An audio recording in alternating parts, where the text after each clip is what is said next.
Budget 2023 पर बातचीत करने के लिए अब हमारे साथ फिकी प्रेसिडेंट सूर्यकांत पांडा साहब मौजूद हैं। Sir, thank you for joining us mister Panda. Sir, budget जिस तरह से पेश किया गया है और जिस बैकड्रॉप में आया है, हमने देखा एक तरफ ग्लोबल हेडविंड्स और दूसरी तरफ इंडियन इकोनॉमी के परफॉर्मेंस अच्छा रहा है।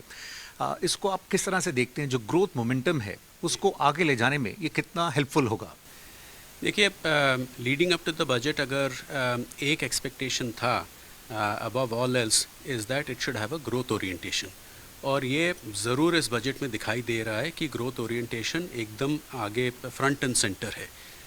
And this is a budget which prioritises growth, और ख़ास करके अगर आप देखेंगे from a capital expenditure point of view कि 10 लाख करोड़ की एलोकेशन रखी गई है, which is 33% more than last year and equating to about 3.3% of GDP.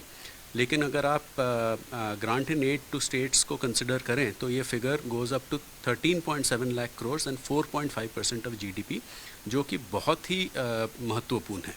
और कैपिटल एक्सपेंडिचर का एलोकेशन एक हिसाब से इम्पॉर्टेंट इसलिए है that it is all pervasive, it will cut across all sectors of the economy and also help to crowd in private sector investment, जो कि अभी तक has been slowly beginning to pick up.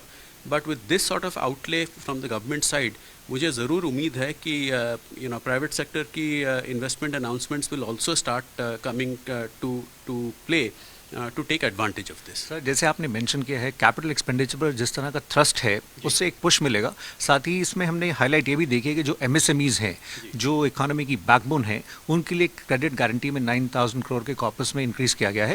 And more over 2 lakh crore के loans की बात हो रही है, जिसमें एट अ लोअर कॉस्ट, क्योंकि एमएसएमईज का इकोनॉमी में बहुत रोल है और वो काफ़ी बाउंस बैक करने की कोशिश कर रहे थे। इस एस्पेक्ट को आप कैसे देखते हैं, क्योंकि जो $5 ट्रिलियन है उसमें एमएसएमईज का भी रोल इंपॉर्टेंट होगा? देखिए, जो $5 ट्रिलियन इकोनॉमी की बात कही है, या तो उससे आगे भी हमें देखना चाहिए।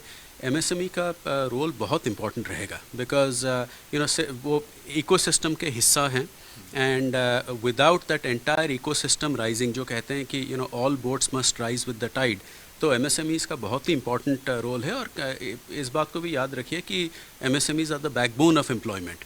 तो और ग्रोथ की अगर बात की जाए तो growth is not in isolation, हमें सस्टेनेबल ग्रोथ चाहिए, रेजिलिएंट ग्रोथ चाहिए, और जो एमएसएमई की नज़रिया से देखा जाए इंक्लूसिव ग्रोथ चाहिए। तो इस बजट में जो क्रेडिट गारंटी स्कीम के लिए 9,000 करोड़ की आउटले रखी गई है, जिसके वजह से I think credit for MSME sector will be close to about 2 lakh crore, और द रेट जो वित्त मंत्री ने बताया कि वो 1% कम किया जाएगा। I think these are all important steps. MSMEs का एक और जो प्रॉब्लम रहा है which is payments, delayed payments का, तो अब जो चेंज लाया जा रहा है कि ये एक्रूअल बेसिस पे नहीं बट कैश बेसिस पे अकाउंटिंग होगा, यानी कि आपको डिडक्शन मिलेगा अगर आप एमएसएमईज़ का पेमेंट करें। तो this is a very very important step. और फाइनली एक जो अनाउंसमेंट ये भी था कि वो विवाद से विश्वास स्कीम में जो पेंडेमिक के दौरान जो फॉरफीचर्स वगैरह हुए थे because MSMEs were not able to perform, उसका 95% हिस्सा वापस कर देना will again provide a boost to MSME. So I think inclusive growth point of view से काफ़ी कुछ है इस बजट में MSMEs के लिए, जो आई थिंक बहुत इट्स वेरी प्रेजवर्दी। सर, जैसे कैपिटल एक्सपेंडिचर हो, एमएसएमईज को पुश हो, वहीं पर जो ग्रीन सस्टेनेबल मैन्युफैक्चरिंग की बात है उस पर काफ़ी जोर है। That's need of the our also. इसको आप किस तरह से देख रहे हैं? And also new age skills, उसके लिए 30 सेंटर्स में स्किलिंग को लेकर जिस तरह से फोकस होने की बात हो रही है, उसको आप कैसे देखते हैं, नए दौर के लिए वर्कफोर्स रेडी हो सके?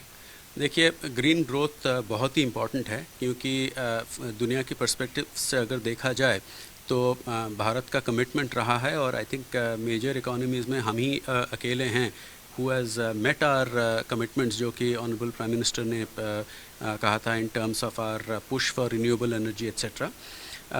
एंड इन दैट कॉन्टेक्स्ट जो भी इनफैक्ट बजट से पहले भी ग्रीन हाइड्रोजन के लिए करीब आई थिंक 20,000 करोड़ के आसपास की एलोकेशन रखी गई थी, जो आज बजट स्पीच में भी उसका दोबारा वित्त मंत्री ने दोहराया।